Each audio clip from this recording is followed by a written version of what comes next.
நாங்க ஆன்லைன்ல எந்த பொருள் வாங்குறது இல்லையே. வேற யாராவது மணிகண்டனா இருக்கும்னு நினைக்கிறேன். இல்லம்மா, உங்க வீட்டு நம்பர் 14C தானே? இந்த வீட்டு அட்ரஸ் தான் கொடுத்துருக்காங்க. அண்ணி, டெலிவரி கொண்டு வந்திருக்காங்களா? அதான் நான் தான் புக் பண்ணிருக்கேன். நீ என்ன மணி, நம்ம ஆன்லைன்ல எதுவும் பொருள் வாங்குறது இல்லையே. இது என்ன புதுசா இருக்கு? மேடம், நீங்க பேசுறது அப்புறம் பேசிக்கோங்க. நான் டெலிவரி பண்ணிட்டு போயிடுறேன். எனக்கு நிறைய வேலை இருக்கு. சார், இதுல மட்டும் ஒரு கையெழுத்து போடுங்க.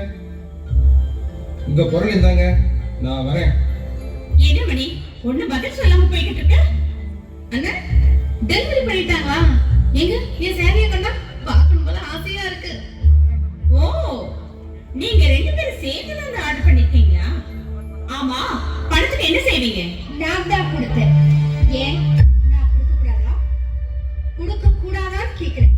என் குழந்தைகளுக்கோ என் சம்பந்திக்கோ நான் கொடுக்காம வேற யார் கொடுக்கறது? சின்ன பிள்ளைங்க ஆசைப்படுறத வாங்கி கொடுக்காம இப்படியா கஷ்டப்படுத்துறது? ஓ, நீங்க அவங்களுக்கு எடுத்து வச்சிருக்கியா? ஏய் பணி, கௌசல்யா, உங்க அண்ணி பேசுறத பாத்தீங்களா? நான் உங்களுக்கு எடுத்து வச்சிருக்கேனா? பிள்ளைங்க விரும்புறத வாங்கி கொடுத்தா அதுக்கு இப்படியா பேசுறது? அண்ணி, உங்களால தான் வாங்கி தர முடியல. சின்னாடி வாங்கி தரதை ஏன் கெடுக்கிறீங்க? ஆமா நீ, நான் இந்த பட்டு புடவை வாங்கணும்னு ரொம்ப நாளா ஆசைப்பட்டுட்டு இருந்தேன். அது சின்னண்ணி மூலமா தான் நிறைவேறி இருக்கு.